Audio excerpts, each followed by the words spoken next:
it. So I'm here doing this video in Lagos, Nigeria. It's pretty sunny right now. We're all on quarantine, so everybody's home.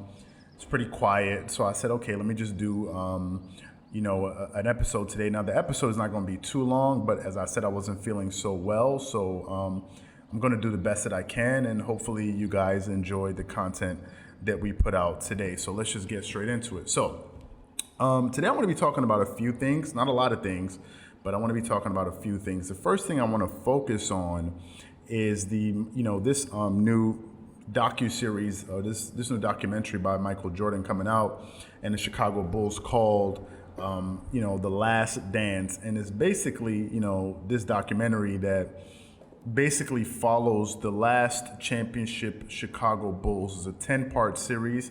I think it's going to be on Netflix, if I'm not mistaken, or maybe ESPN has some type of collaboration with the people that created this documentary. Now, there's been a lot of buzz and hype behind this, The Last Dance documentary, which I'm actually really, really interested in seeing.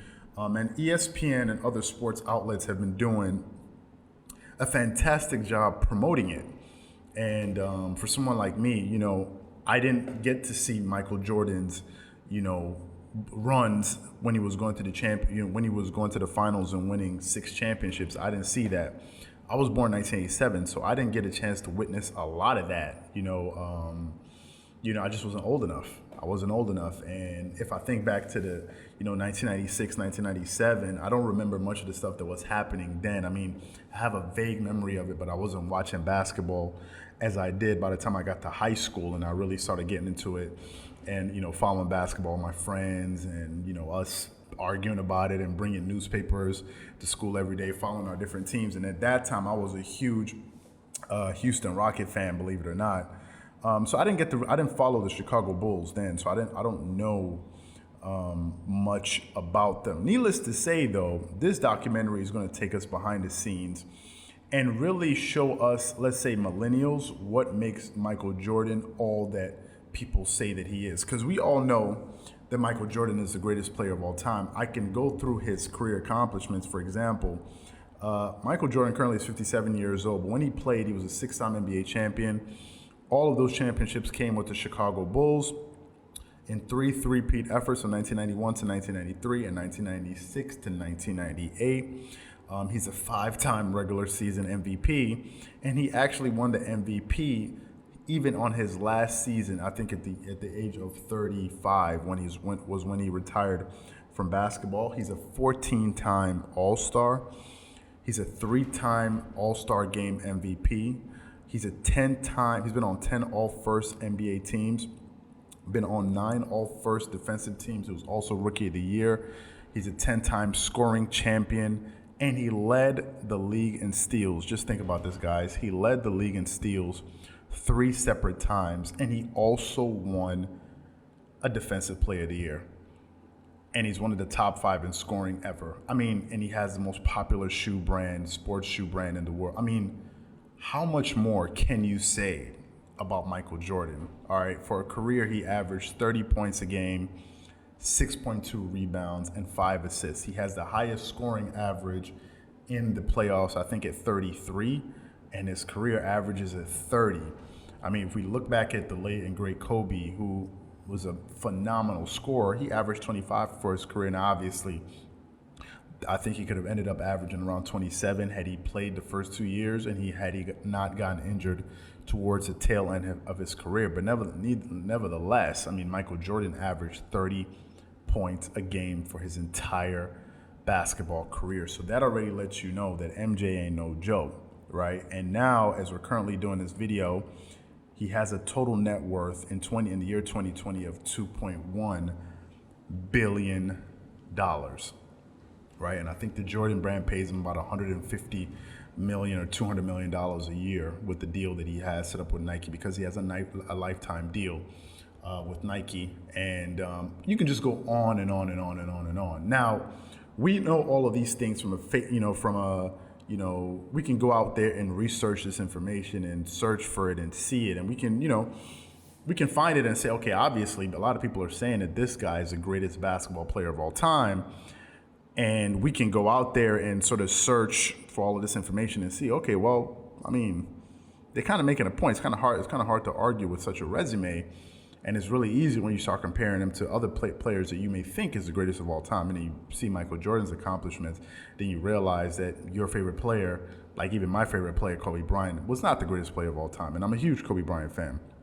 And by the way, I think a lot of people need to start practicing practicing a little bit more honesty and less delusion. Just because you have a favorite player, it doesn't mean that just because that person is your favorite player, that all of a sudden the greatest player in the world. It doesn't have to be that way, guys. We can be objective. We don't need to just be, complete fanboys. But anyway, now you can go online and see videos of Michael Jordan playing basketball, which I have, and I've seen him play. And, as a huge Kobe fan and me watching Kobe play live for so many years, I was looking at him and like, oh my God, this is nobody I've seen as good as this.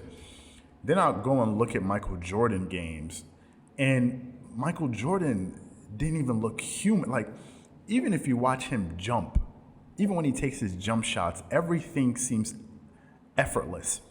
He was so athletic that it didn't even make sense. He was so much of an assassin that even when you saw him hitting game-winning shots in the finals and all, he didn't even. It wasn't like he's not like someone you'll see celebrating like most players would. It's like he wasn't even impressed with himself. He was just like, it was like standard for him, And the numbers that MJ put up were just, cartoonish, But this documentary, what I think is going to do is going to give a lot of people like me a chance to go behind the scenes and see how the world was reacting to the Chicago Bulls when they were playing. And for me, I'm very excited to go behind the scenes and see what a lot of people like my cousin and people that are a little bit older than me are saying when they say Michael Jordan is the greatest player of all time. And I remember talking to my cousin who's about 12 years older than me, and I was like, Sharif, man, I think Kobe Bryant is better than Michael Jordan. He looked at me, he's like, no, he's not. And I was looking at him like, have you seen Kobe play? And he's looking at me like, do you hear what you're saying? Like, and I knew at that point that I didn't have all the information. So this documentary series, The Last Dance, is something that's going to be really, really exciting for me to see, this 10-part series. I don't know how they're going to release it. If it's on Netflix, I don't know if they release it all at once. I don't know how they're going to do it. Because on Netflix, sometimes they release some shows in seasons. So I don't know how they're going to do it, but whenever it does come out, I think it's debuting April 19th, I believe it is. I'm super, super stoked to see it. So I can't wait for it to come out. And I think, again, it's going to do a lot for us millennials who didn't really, know the impact of what Michael Jordan, the impact that Michael Jordan had when he was playing, for us to go behind the scenes and see, the level of his, impact globally, not just on sports, but as an icon, a living icon. And, Michael Jordan has been dubbed so many names. Some people call him Black Jesus and all these crazy things. And I need to understand why people are saying this. So for me, I'm really, really, really excited to see that. Now, you guys keep hearing that sound. That's the wind hitting the windows. I can't control the wind, guys, so just bear with me. Now, on to the second topic that I want to talk about. I said I wasn't going to make this episode too long, and I'm not going to make it too long because I'm still a little bit under the weather, but I'm going to do my best to put out some content that hopefully you guys can enjoy. For more short clips and other interesting shows, be sure to subscribe to the Dreamerspro YouTube channel. And for more in-depth analysis on sports and other events around the sporting world, make sure you follow us on our Dreamerspro Podcast on Spotify and iTunes. Until the next episode, peace.